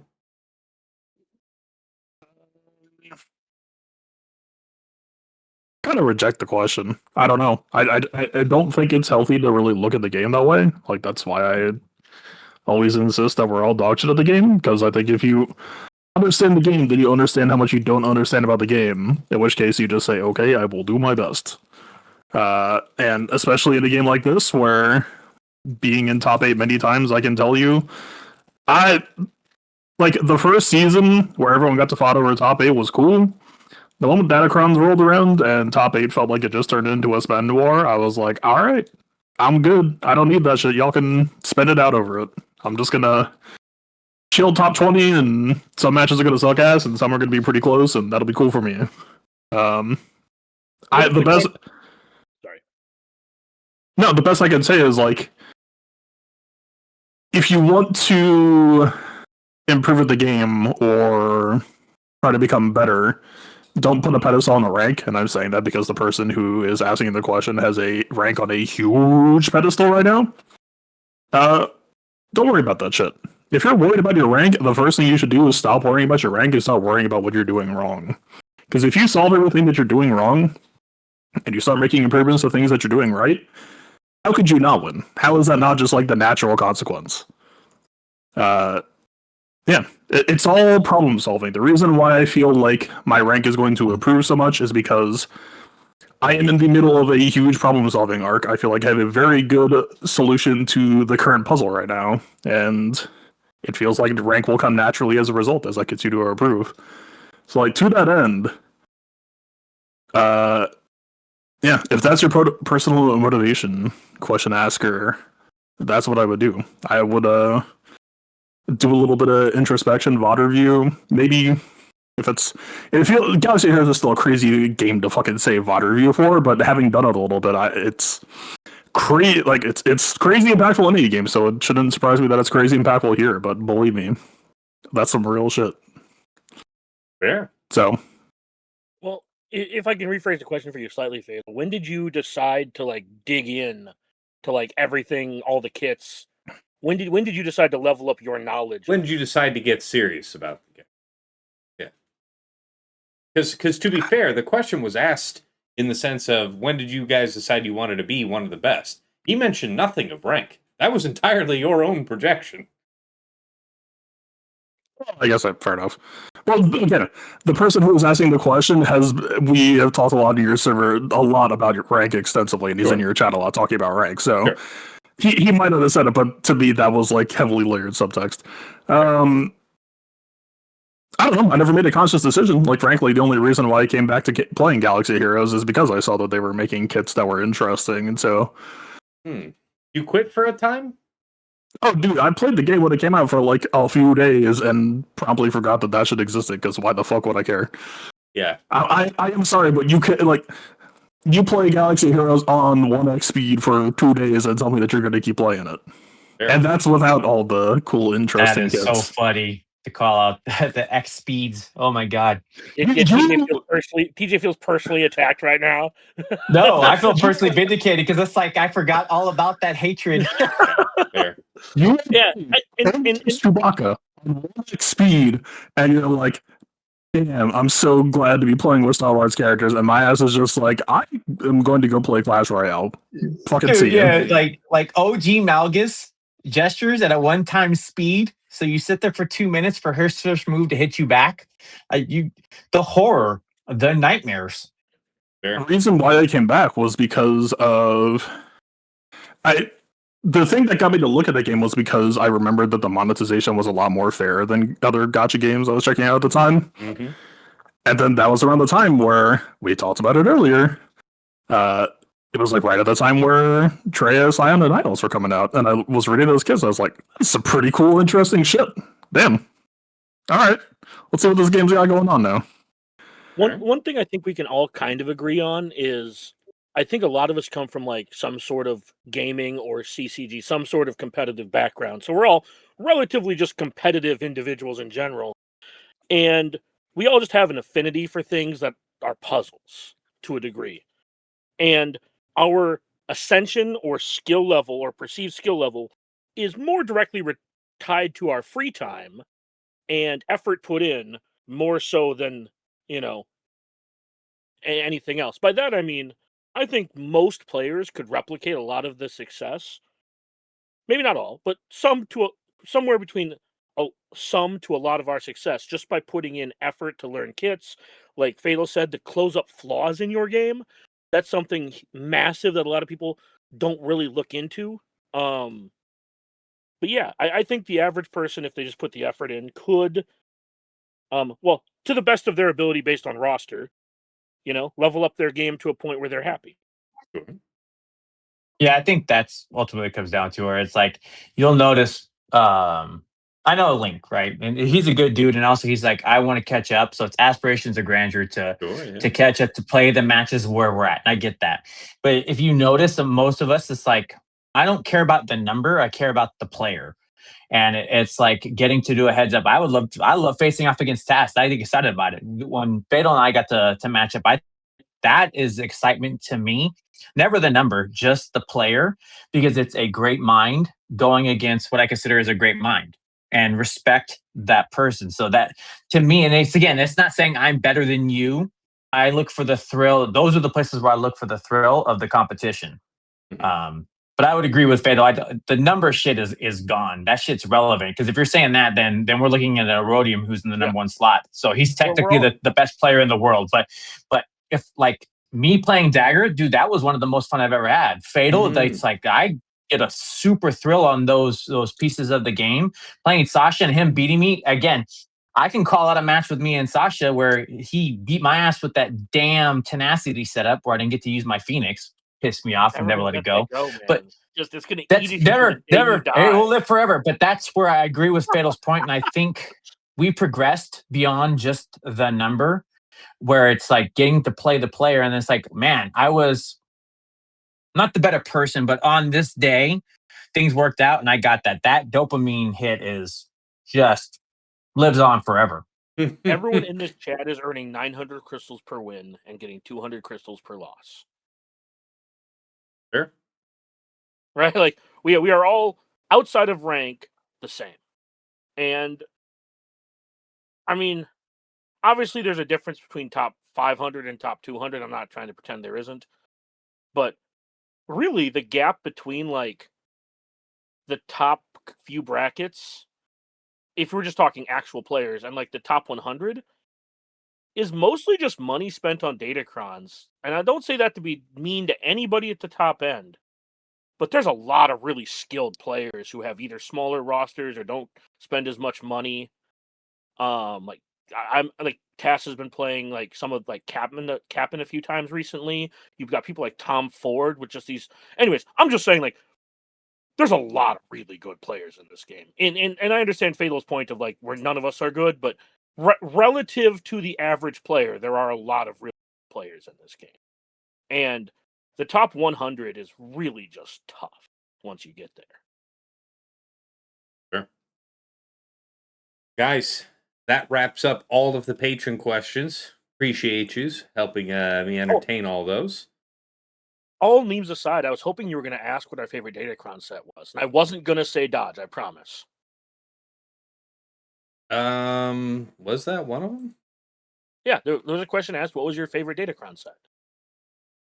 And I made a joke in the chat about Dodge. I promise. I thought you skipped it because you thought I was going to say that. I'm not saying I wish bad things upon you, but may your key burn just a little bit more on a Sunday night.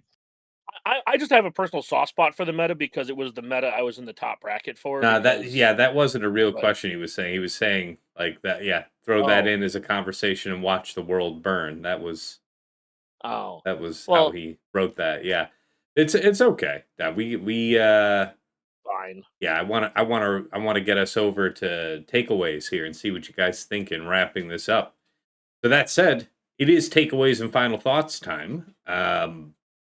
Hopefully, our conversation thus far has gotten a few of us here to think of some things to change up. I need to take a look, and this is something that I typically am weak on. Is I will have the right datacrons eventually, but it is typically the case that I'm a week behind my opponents, because they'll have actually sat there and thought, yeah, I specifically want this cron on this team, and I want to have exactly these stats. And, we all kind of got a freebie here with set 25. There's no particular amount of forethought that you need to do when you have infinite resources to do anything. So, back on actually thinking about that, and I want to put some time in the few days before we lock in for the first week to do what Dagger was saying and try and have maybe 1 to 3 crons set up just so. Even if they're not really expecting to see a lot of service here this season. Because again, you only get 1 conquest to work on these, so put some focus into some. That I will certainly be doing. And then, yeah, I might be looking to further just improve the mod sets that I already have on Stranger and Starkiller. Early days give me no reason to switch out of these tankier mods that I have on Stranger, and then Starkiller being back in offense mods feels fine. Just probably tweaking for higher speeds, and in Starkiller's case, more offense. In an offense set, I'd like to see him closer to 12k than 11. He's at 11 something, so that's fine. Dagger, how about you? Your takeaways and final thoughts. Well, everything that was said here today basically just continues to make me feel the same way, which is the first 2 weeks don't matter, and the third week is going to be a lot of fun. Because the first 2 weeks are probably just going to be me going through the motions, just waiting for these new characters. Not because the meta's bad or anything like that, but just because, man, I want the new toys. Like Fatal said, it's like a CCG thing where every few months they drop a new set, and this is just like the spoiler season's over. We know what the things we're getting are. I want them.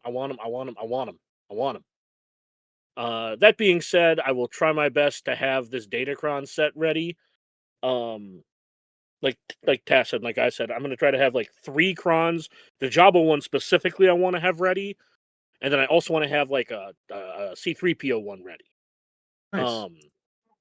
Just in case I want to use it. But outside of those 2 crons, I think I'm going to just hold my reroll materials and wait for the next set to come out, and maybe even wait for the next set to come out, because we're just going to be like really propped up by this Rollcron set for a few months, for a couple months still.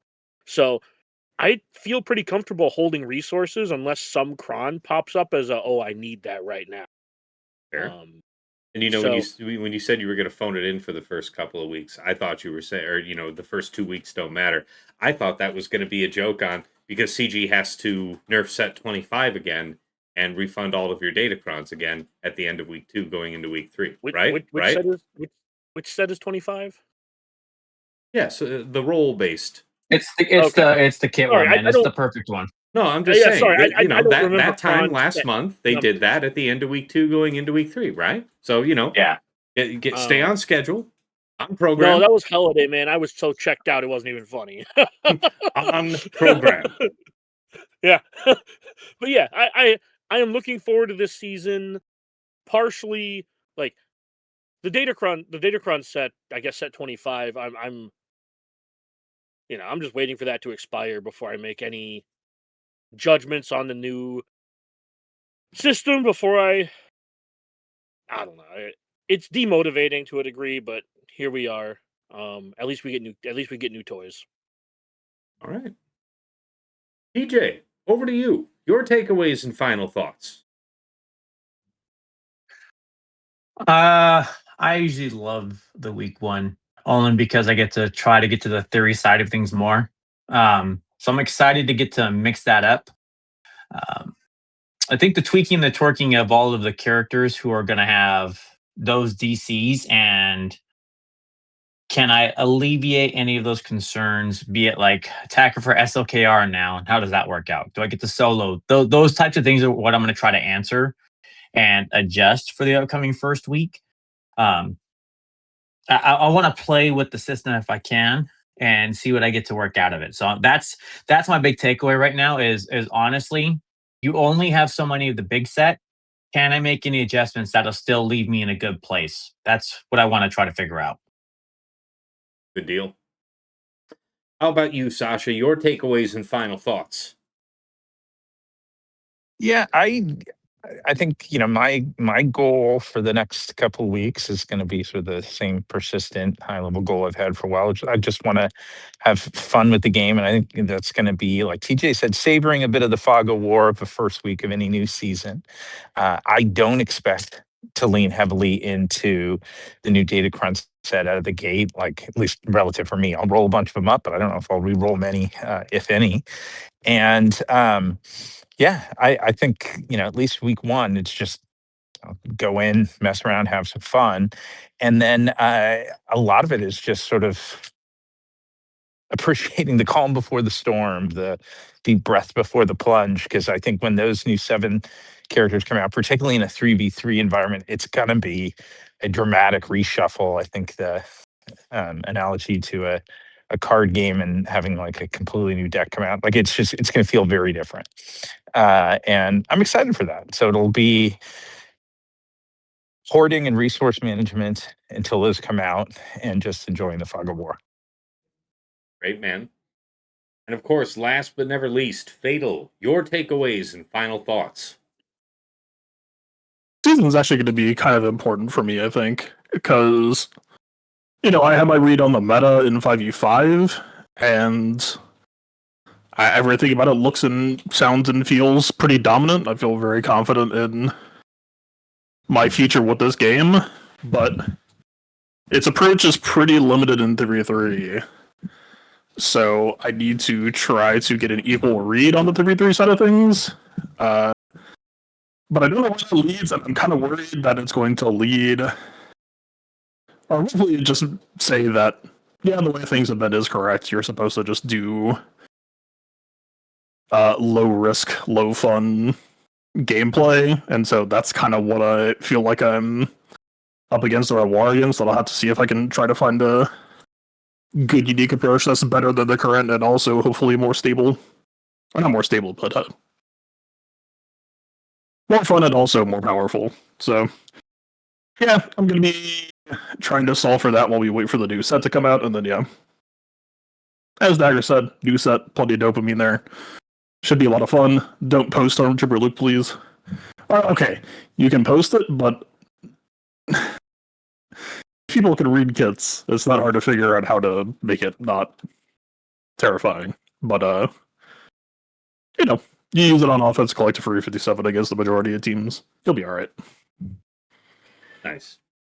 Now, of course, as the only other content creator on the show, you will be doing stuff here the rest of the off week, maybe? And if not, you'll certainly be streaming the first week of Grand Arena. Where can the folks catch you?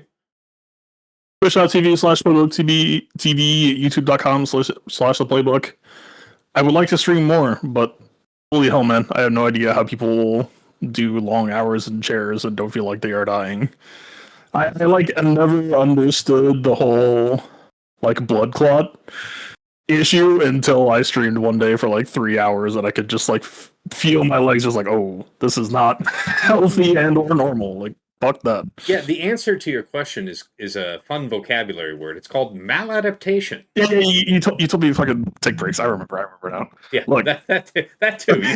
You could take breaks, or you could just force yourself to become the type of creature that is unbothered by spending long stretches in a chair. Thus, the maladaptation. That's a good thing. I don't know if I want that for myself. That's fair. What's the expression? Barriers exist to stop the undetermined. Yeah, I mean, there's a lot of stuff I'd like to stream. 2XKO has been very cool. TFT, man, it blew my fucking mind that 2XKO was easier to learn than it feels like TFT has been, because all indicators seem to point to the opposite. But there's a lot of depth in this set. There's a lot of hidden stuff.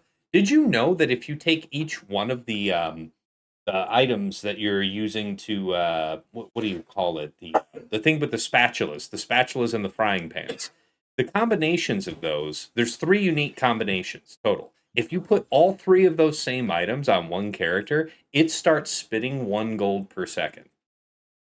Yeah, saw a viral clip on like the first day that I played TFT, so I did happen to learn that just via the algorithm. It's crazy, man. I just learned about that the other day. There's all kinds of little Easter egg, little neat tricks that they buried into it. I really like what they're doing in that game. Sorry to hijack you there. No, it's been a really cool game. It's just, man, the balance state was like a little bit too rocky in 16.2, so I was like, all right, 16.3 for sure. And then they overbuffed ASOL. I'm like, Mm-hmm.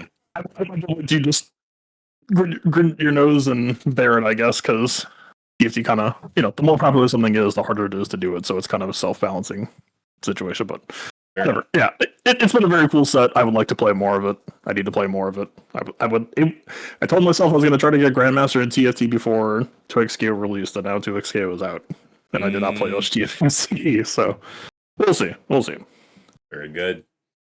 All right. Well, gentlemen, appreciate your time as always. And of course, thank you, everybody at home watching the show. If you want to catch me live, the place to do that is twitch.tv/Tassinix. Also, simulcasting from my YouTube channel, Tassinix Gaming, where if you've not been over there before, you should check it out. A whole bunch of sword-related content that you might be interested in. Stuff like the GAC Omicron tier list, the how-to mod guide series on building up your mod collection from scratch, the mod guides on characters and factions that you've requested, and of course, it's a rebroadcasting point for this very podcast, Plotting and Scheming, which is native to Spotify, but wherever you catch an episode, check the description. There's a link that you can use to plug it into your preferred podcast program. Goes that way. Anything else that you enjoy over there on the YouTube, please hit like, hit subscribe to the channel to see more, follow me on Twitch, all excellent ways to support the channel, absolutely free, and I very much do appreciate it. We're definitely still growing as a channel, so thank you guys. We're continuing to draw new eyes, and I appreciate that. Thank you. Of course, if you want to go above and beyond the Call of Duty to support the channel, there are a few ways to do so. I do have a Cash App that is $Tassinix. I have a PayPal that is tassinix@gmail.com. And if you're interested in getting some enhanced scouting power for yourself, early access to Plotting and Scheming, and a few other benefits besides, you may be interested in checking out my Patreon, patreon.com/Tassinix. For any upwardly mobile Grand Arena player, there is something there of interest for you. At $5 a month, you enter the Task House at VIP access level, where you get early access to the Plotting and Scheming show. That's coming out to our general audience Friday mornings at 8 a.m., but patrons can have access to it as early as Monday or Tuesday night, depending on when we sit down to record, giving you that early insight going into the first round of the week. In addition, I will occasionally make, especially at the request of my patrons, patron-exclusive videos that you'll have at least a month ahead of the general public. And of course, a dedicated text and voice chat on Discord where I'm usually lurking. So hop on in, say hi. Thank you to all of my members here in VIP Access. You guys are awesome. Really appreciate your support. A lot of long-time guys in here, too. All right, next up is VIP Access Plus. That is $10 a month for a bundled Patreon access to me and to your choice of either OmegaBot or Hot Utils Patreon. OmegaBot's that tool that I highlight at the start of all of my Grand Arena streams. It's the ones with the graphs that give you an easily understood sense of your opponent's offensive and defensive tendencies. Anybody can use that tool for free to scout their opponent's last week of Grand Arena history, but only patrons can build out a custom report with any number of weeks. You get a downloadable HTML version of the report with links that you can click, taking you right back into Swugga.gg or Insight with data pre-sorted, just helping you further minimize your scout time. Alternatively, you might spring for the Hot Utils Patreon, aka Chili subscription, which is your number one tool for mass mod management and loadout creation. Nothing else lets you switch so easily between your Grand Arena, TB, TW, and Raid mods. You can use it like TJ and Fatal do with the powerful automation feature to comprehensively remod your roster. Check out my YouTube video, on how to Hot Utils if you're already a patron. Want to learn how to do that. You can also do cool stuff like slice through hundreds of mods in seconds, help out your guild in TW, instantly clear your stash of bronziums, and so much more. No wrong way to go at VIP Access Plus. Thank you to all my patrons here. You guys, I know, are really enjoying those tools, and I've spent a good amount of time with most of you, setting it up, so really appreciate it. Really appreciate your support, guys. Thank you. And of course, VIP Access Premium is $15 a month for the Double Bot Bundle. So, Patron access for me, OmegaBot, and Hot Utils, all under one subscription. Just going out and getting those 2 bots anywhere else costs the same as this triple bundle, which is why so many of my patrons say it's one of the best values in the game. Thank you, all of my members in VIP Access Premium. I know you're enjoying the double bots and having that, maxed out intel available to you. Appreciate you guys so much. Of course, at the top of the list, in Jester's Club Elite, the one, the only Nomad's Reaper. This madman pops into stream from time to time and goes crazy, handing out hundreds of subs, thousands of biddies, fireman carrying, hype trains to new heights every time he shows up. Thank you so much for all the generous support, Reaper. And of course, to Pills, who also has made a name for himself popping in towards the end of my streams, throwing out 10 subs here, 100 subs there. Never quite know what to expect from Pills, but it's always appreciated. Thank you so much, man. Special thanks first go out to the Lost Swamp Rat, one of my patrons who goes above and beyond the call of duty, helping out in my community, just helping me, first of all, with any of my background-related tech issues, whether that's with OBS, my Stream Deck, what have you. He's also helped out similar issues for a bunch of my patrons and a whole lot of people in the community besides. So thank you, Womprat, for being such a good sport. And of course, to Mrs. T, my wife, thank you for all you do in the background, whether that's bringing me something to eat or drink while I'm on stream, or just keeping our daughter from tearing the house apart while I'm trying to be the very best like no one ever was at a phone game. I appreciate you. And of course, to my co-hosts here on Plotting and Scheming, Dagger, TJ, Sasha Aisha, and Fatal. Gentlemen, as always, it is my pleasure to record our show every week with you guys. It's such a privilege because, each of you are bringing good thoughts to the table every week, something that I can try, something that I can ruminate on, and I'm sure that you guys feel largely the same. Regardless, it's not about us. It's about the community that shows up and listens to our show. It is rare that a day goes by that somebody doesn't reach out with a word of thanks because something they heard from our show was able to help them win their match. So, despite the pressures of work and family, I appreciate you guys making yourselves available. We're closing in, scarily enough, less than half a year away from 3 years of plotting and scheming. And honestly, I wouldn't change a thing. Thank you guys. All right, that brings us around to the end of the show. You have made it, and hopefully you're a little bit better prepared to get ready for this first week of 3 versus 3. I will be live for the first round. That'll be on Discord, where to find me. That'll be where my announcement will be. And until then, it's been real. It's been awesome. It's been real awesome. Take care.